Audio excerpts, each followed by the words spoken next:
Blessed Tuesday morning to the saints of God. I missed you all on yesterday, transitioning, going through some different things here. But here we are today. Here we are today in a very blessed day, a day that God has set aside and made possible for all of mankind.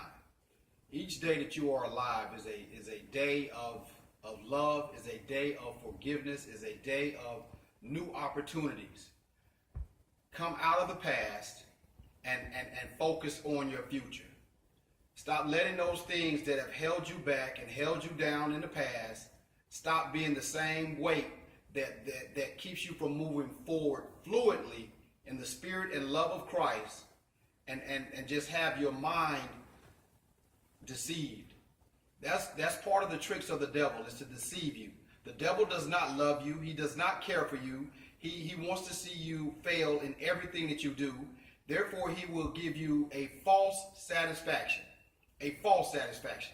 But the love of God is real. The truth of God endures. And we serve an amazing God. We say that, saints of God, and we must believe that with our whole heart. We must believe that we serve a loving God that is quick to forgive us. Quick to forgive us and slow to anger. Saints of God, the word today is love. Is love. And with that being the topic of the word today, you know exactly where I'm coming from. I'm coming from 1 Corinthians chapter 13. 1 Corinthians chapter 13. And when you get a chance, I'm not going to read all of that right now. I'm strictly going what God has put in my spirit to say this morning. And that is love above all what must be a part of your daily agenda. To love without conditions. Unconditional love. You can't say I'll do this if you do this. That's not love. That's compromising. Love does not compromise. Love will not always say what you want to hear. Love will tell you the truth. Love has endured a long suffering. And it continues to endure a long suffering. Saints of God, it is so important that we understand the love of Christ is the love that we should be emulating. The love of God is the love that is a perfect love. But we will burn bridges.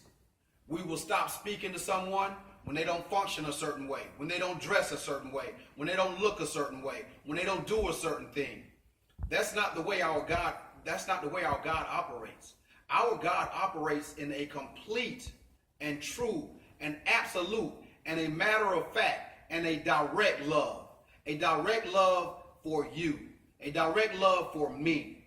He does not separate those that worship him.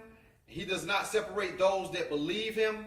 He keeps us all together, giving us the daily opportunity to confess our sins, giving us the daily opportunity to say, today is a day of love. Come out of that hatred mindset, that jealous mindset, that boasting mindset, that mindset that I'm better than you.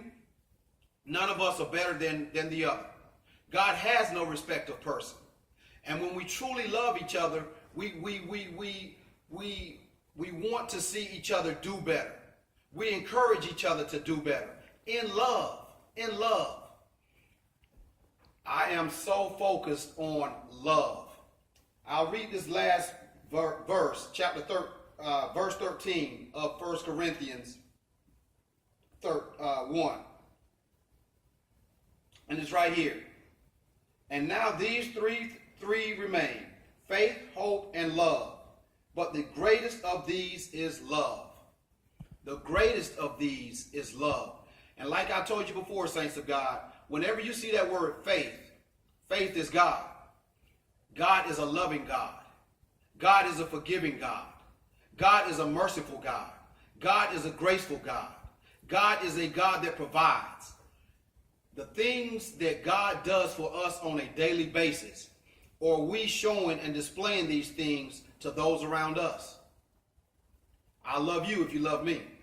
Jesus didn't come to love those that just loved him. He came and loved all. All have been given the access to him, but not all accept that access to him. The access to Jesus Christ is through a loving heart, through a loving spirit. Saints of God, evaluate your life. Don't be so quick to judge someone else for what they're doing or what they're not doing. Evaluate your life. Analyze yourself. And we all have room to grow in love. In love. Saints of God, it is so important to me that we understand that we must be a loving generation, not a jealous generation. We must be a forgiving generation, not a generation of animosity and strife. Families have been torn apart because they are lacking love, true love. Fathers have been separated from their children because they are unable or don't know how to display an act of true love and forgiveness. If Jesus can forgive us for our multitude and many sins, who are we to hold someone else's infractions or wrongdoings against them for an eternal lifetime? People are dying. We know not the hour of our death. We know not the hour of the return of Jesus Christ. Don't get caught up with a heart that is full of animosity, bitterness, and hatred. Purge yourself from that. Give love the chance that it truly deserves in your being. We are all from one God. And from that one God is one love. Not multiple loves, not a different kind of love, but one true, genuine love. Be that love. Love is an action word. It requires action. Jesus Christ did all of that. He was beaten. He was nailed to the cross. A crown of thorns was placed on his head. He did all of that in love.